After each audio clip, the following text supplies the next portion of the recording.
Good morning, Williston. Good morning. Quick public service announcement. If you have a really cold left hand, I got this nice black glove. Okay, see me afterwards. See me afterwards. It's quite a prize. Special welcome to the families of our inductees this morning, and to our distinguished speaker, Dr. Sherry Holmes, class of 1975, for today's cum laude induction ceremony. In case you didn't notice, on this mind-numbingly cold day, we come together to celebrate the intellectual heat generated by the essence of the Williston Northampton School's mission, which is academic excellence. This morning, you already learned something, whether you were conscious of it or not, and that is that wind chill factor is a real and present danger. On Mount Washington, it is 46 degrees below zero right now. And some of you probably, before coming to Williston, never heard of wind chill factors. I'm not saying that to make fun of anybody, but it wasn't part of your world. It wasn't part of your experience in your lived life. It's not something you probably encounter in Bangkok or Hong Kong or Miami or Santa Monica. And you guys know, because you hear me say this, as I travel for the school, I meet hundreds of alumni around the country, Williston graduates who, just like you, have experienced a Siberian winter's day here in the Pioneer Valley. But what I know, and you don't know, is that when you're a decade or 2 decades or 3 decades older than you are now, there's a really good chance that when you ask yourself, how did I get where I am today, you could very well trace a path back to your time at Williston. Will you take up a career in journalism because you were editor of the Willistonian? Will you become a practicing artist because a passion caught fire in the studios at Reed? Did you run for U.S. Congress because your first election experience was on student council at Williston? Will you become an orthopedic surgeon since your best friend blew out a knee on your team? Will you never, ever, ever choose to live someplace where there's winter like today? At this hypothetical future day, when you reflect back on your life, you will have as many dots to connect to your path as there are living Williston alumni, numbering someplace around 12,000 alumni. In recognizing the academic accomplishments of a few, we celebrate the intellectual pursuits of the many. All of us here, adults and students, are lucky to live a life where we learn new things every day. Old ideals are challenged, and the way we see the world and our place in it gets constantly reframed. We are so fortunate in this intellectual lifestyle that we might even be guilty of taking it for granted. One way to check yourself is to pay attention to the world outside the bubble. Know that today, tens of thousands of people just a little older than you guys are protesting their government in Iran. Watch a documentary about the untold story of civilian casualties in Afghanistan or Syria.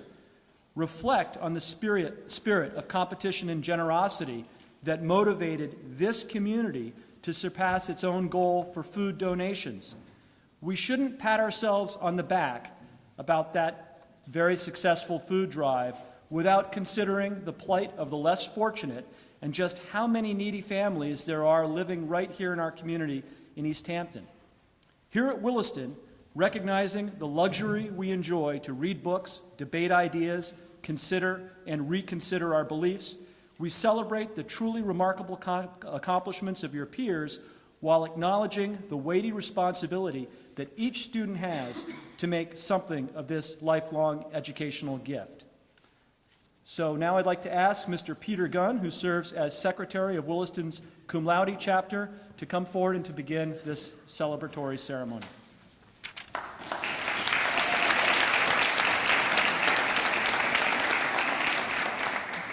Good morning. We gather this morning to honor 11 seniors who we will induct into the Cum Laude Society, the highest academic award that the Williston Northampton School faculty can bestow.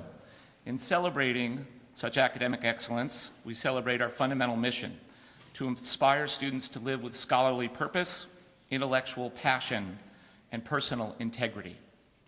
The Cum Laude Society is a national honor society modeled on Phi Beta Kappa.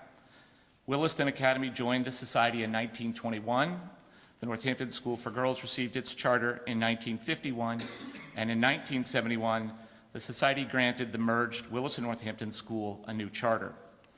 All of us gathered here can take inspiration from the three words that form the motto of cum laude: arate, meaning excellence, dike, meaning justice, and time, meaning honor. Excellence, justice, and honor can characterize the life each of us chooses to lead. And the faculty applaud everyone here who strives to live a life so inspired. Moreover, we thank your families. We hope that they will enjoy today as a reflection of their influence upon your lives. Please remember to thank all of those who have helped you to grow your roots and your wings. As we nurture your curiosity and persistence in the search for truth, beauty, and justice, you have taught us much about language and art, about math and science, about history, philosophy, and faith, and above all, about a love of learning. Because we live in uncertain times, your effort matters. You remind us that learning remains a fundamentally progressive, optimistic, and democratic enterprise. In you, we witness what can be accomplished by a wonderful mixture of human potential and hard work, and we catch a glimpse of a brighter future. May you embrace the opportunity to improve an ever-changing world. As I call your name, please come forward to receive your membership pin and certificate from President Peter Verleen and Vice President Greg Talea.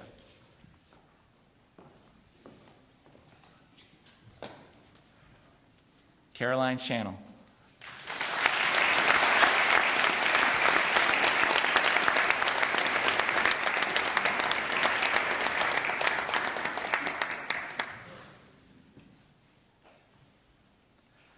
Annabelle Farnham.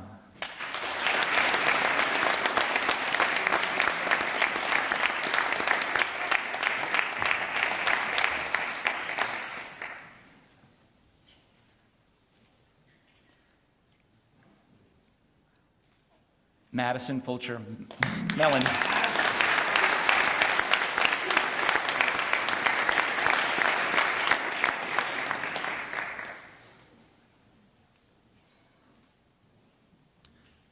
Anna Harvey.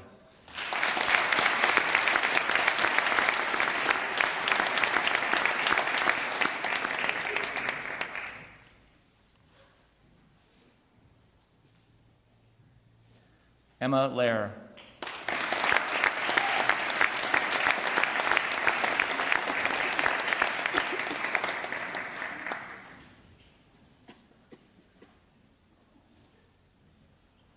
Sabrina Liu.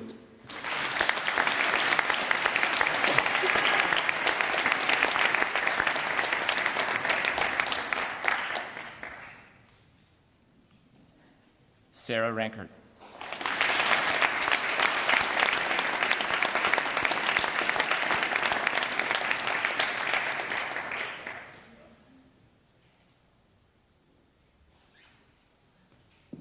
Sophia Schaefer.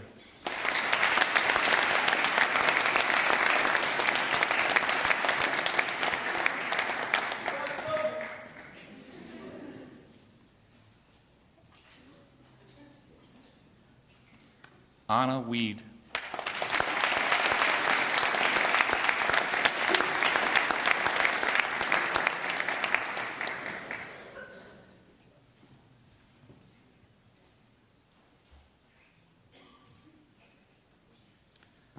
Zhao Hengzheng, Derek Zhao.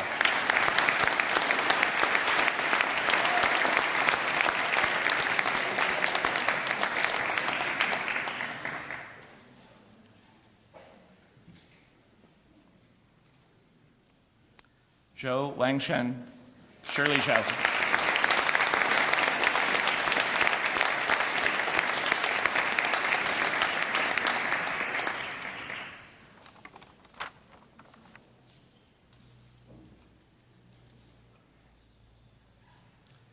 I would ask you please now to turn to face the podium here for Mr. Peter Verleen, President of the Wilson Chapter, for your formal introduction.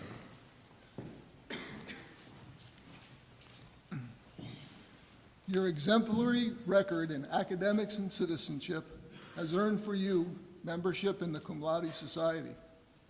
This society is a fellowship of scholars whose purpose is to recognize excellence in academic work.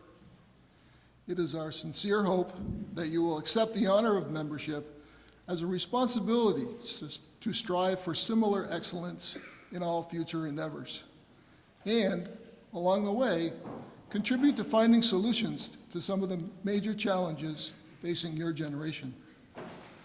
On behalf of the faculty, I want to thank you for your consistently strong effort. As you have pursued your goals, you have inspired your classmates and your teachers. By the authority duly granted me, it is with great pride and pleasure that I welcome you into the Williston Northampton chapter of the Cum Laude Society. Congratulations.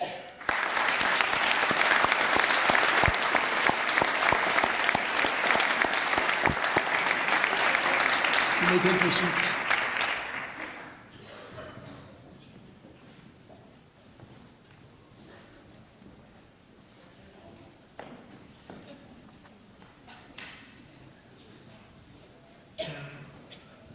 Congratulations, you guys, and to all your parents and family and friends who are behind you. I think you probably got a lot of support along the way and group effort. It's a true pleasure and honor for me today to welcome Dr. Holmes back to Williston. Dr. Holmes is a practicing orthopedic surgeon who serves as medical director for acute care services at Cheshire Medical Center, Dartmouth-Hitchcock, up in Keene, New Hampshire. She came down from Keene this morning very early. Couldn't make it down last night, but probably got up very early to make that slip-sliding trip down the highway this morning. After graduation from Williston, Dr. Holmes received her BA in English Language and Literature from Dartmouth College. I talk about Hanover and Dartmouth as probably the coldest college in the country. Maybe we'll hear about that. She received her MD at Georgetown University School of Medicine, and she completed her residency in orthopedic surgery at the Harvard Combined Orthopedic Program. So look out here at athletes and some crutches and things like that. Some of you might grab her business card at the end of the ceremony today. Dr. Holmes embodies the very ideals you heard about earlier, as evidenced by her service and her career and her service to the country. Following further training in both orthopedic traumatology and sports medicine, Dr. Holmes practiced medicine for 4 years with the United States Navy, including 7 months in the Persian Gulf during the First Gulf War. A lifelong student, she more recently received her MS in healthcare management from the Harvard School of Public Health. Herself a member of Cum Laude at Williston, Dr. Holmes is exceedingly gracious to share her time with us today. Please join me in giving her a warm Williston welcome.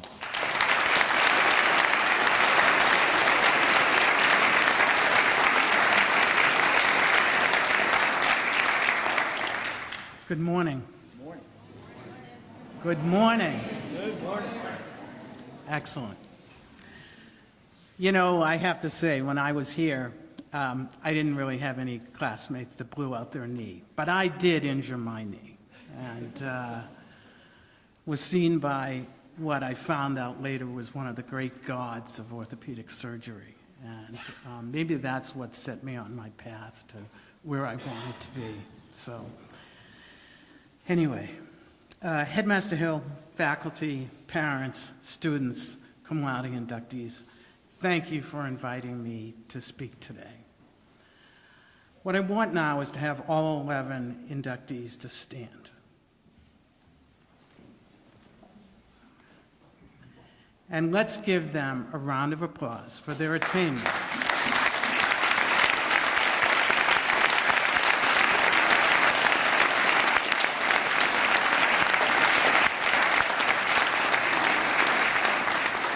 Don't sit. So we want to give them this round of applause for their attainment of the highest academic achievement in secondary school. You guys had focus, drive, diligence, and just plain old hard work. I've stood exactly where you stood, and it's kind of like getting an academic Super Bowl ring. So congratulations. Now, don't sit. I want you to turn around and give everyone else in the room, come on, turn around. And I want the 11 of you to give everyone else in the room a round of applause. okay? For being there for you as mentors and educators, supporters and friends, competitors, listeners, dorm mates, and teammates. Because no matter how good you are and how bright you are and how hard you work, you did not get to this point without the rest of them. So congratulations to everyone else in this room. Okay, you can sit.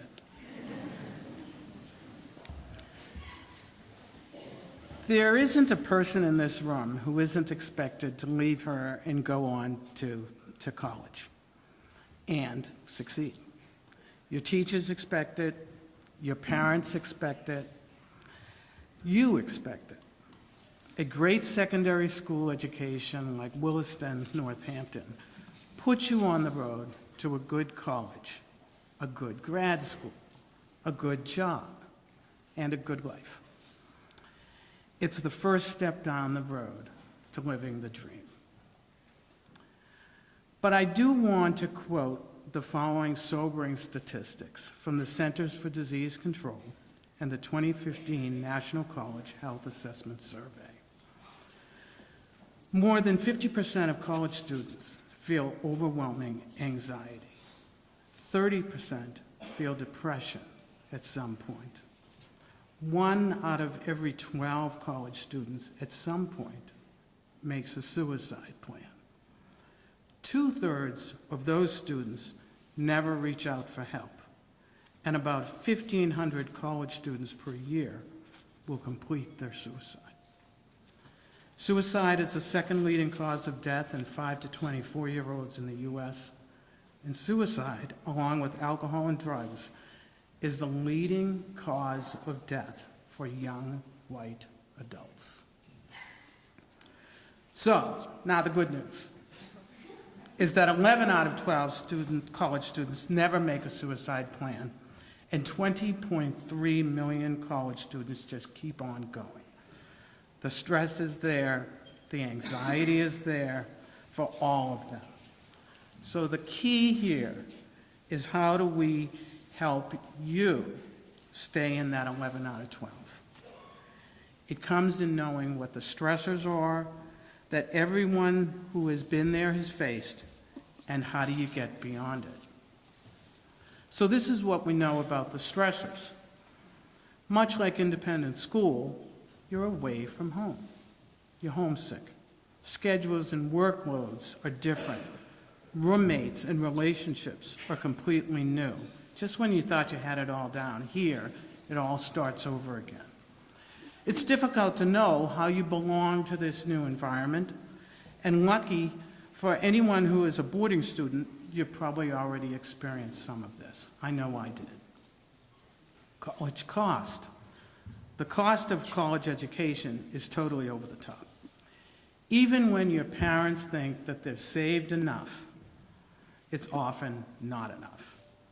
Financial pressures often create anxiety for students about, can you afford to finish? Are you going to have to drop out for a while and work to make some money? Or are you going to have to switch to a less expensive school? Competitiveness, this is a biggie.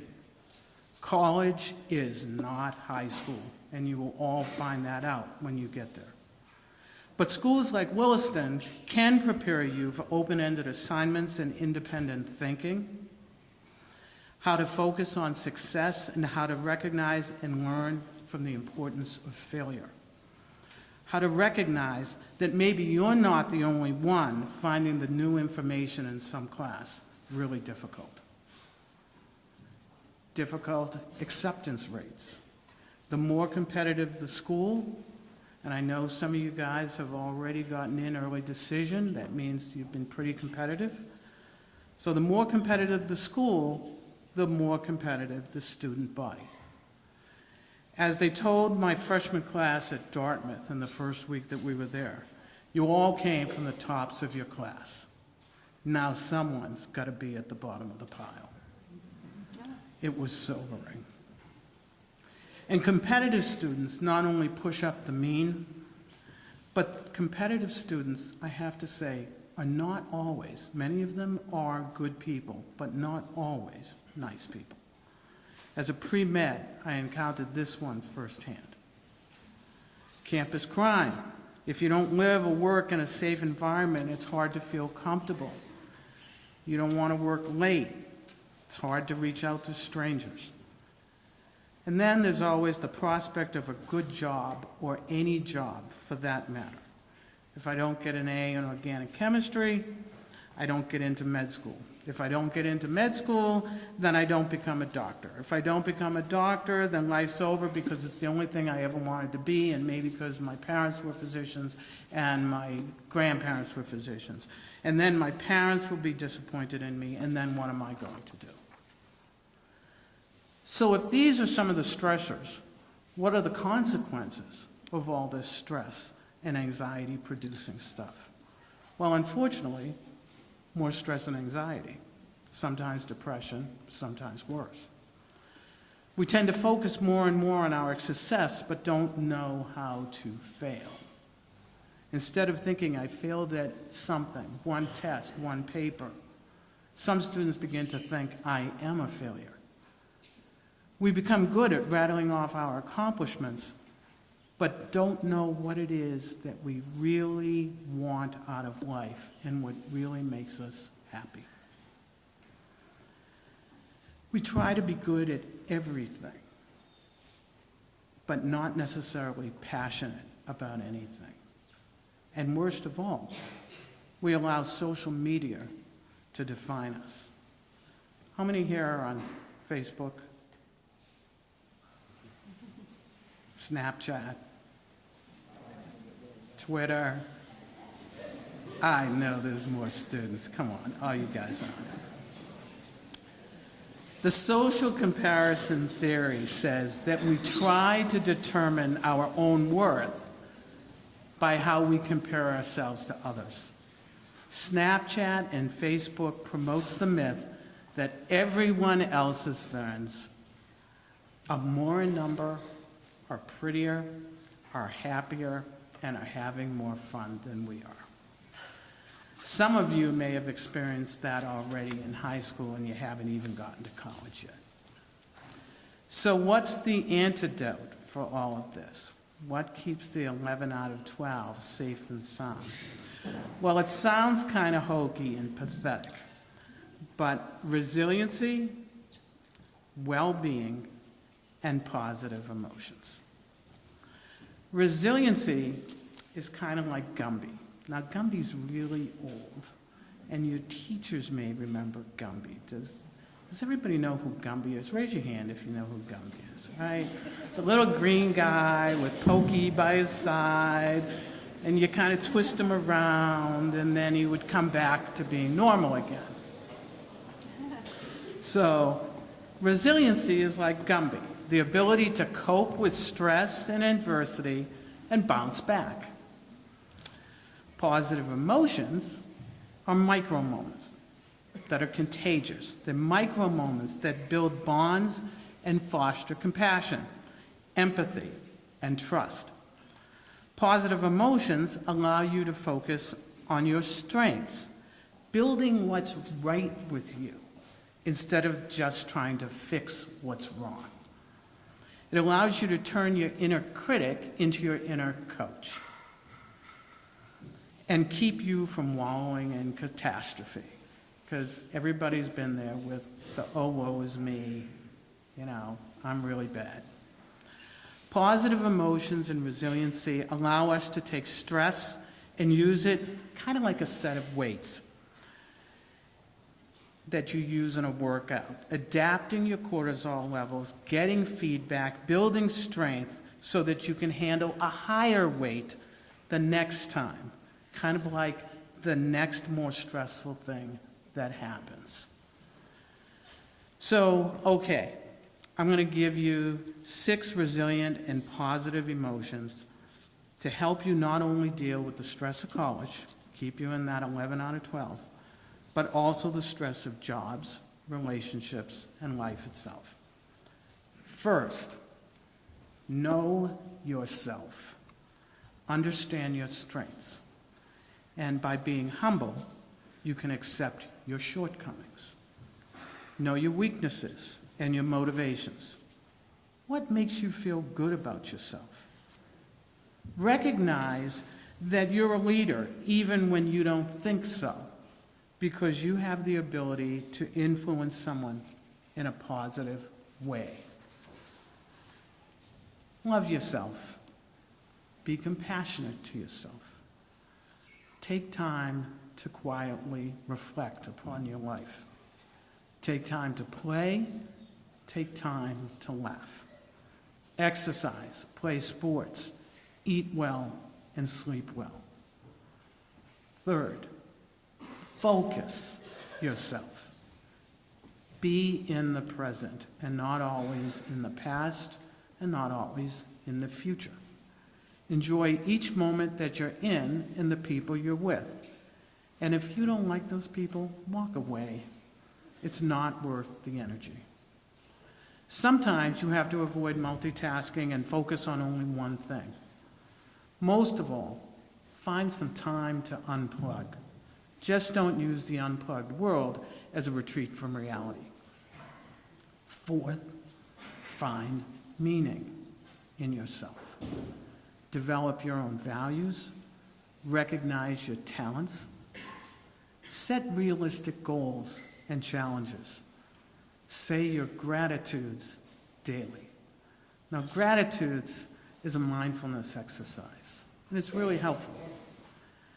Thank you to my dog for loving me unconditionally. I say this one. Thank you to Headmaster Hill for being such a good person. Thank you for my roommate who doesn't snore. That can be big. Any thank you can give meaning to your life. Fifth, grow yourself. Learn from your challenges. They are opportunities to help you move forward, which is why you always want to challenge yourself.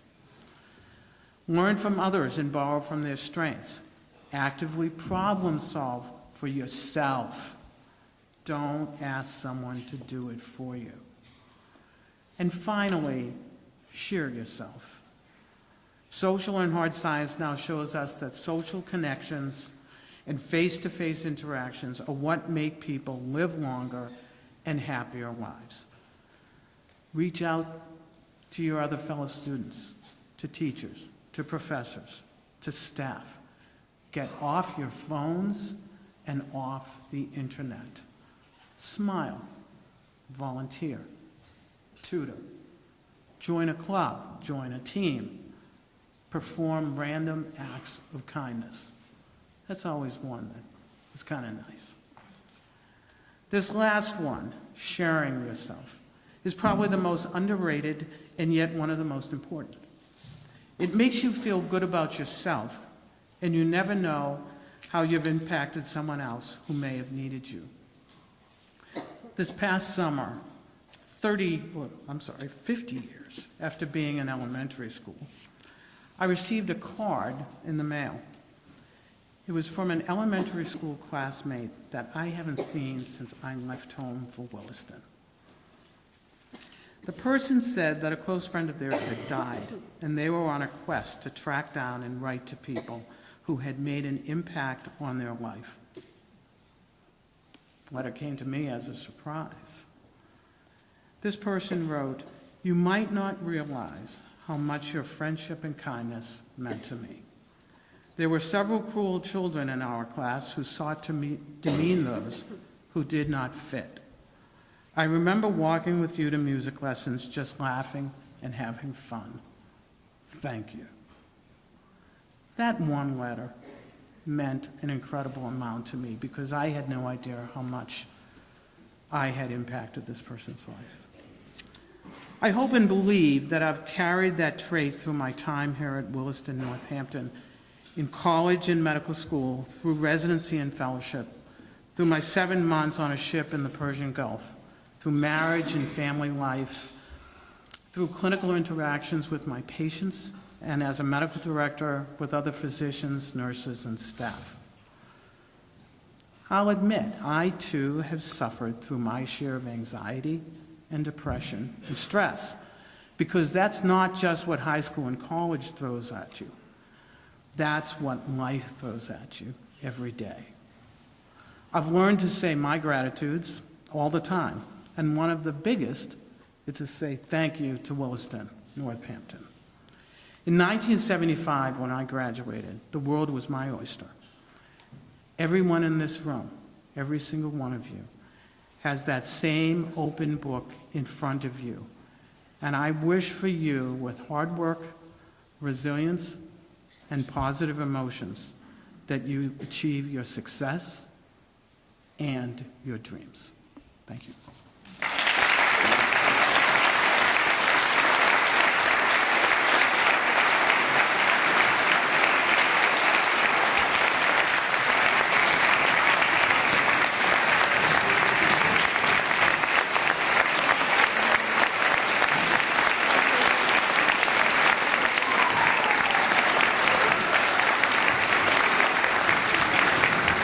Thank you all. Dr. Holmes, we just have a quick little present for you.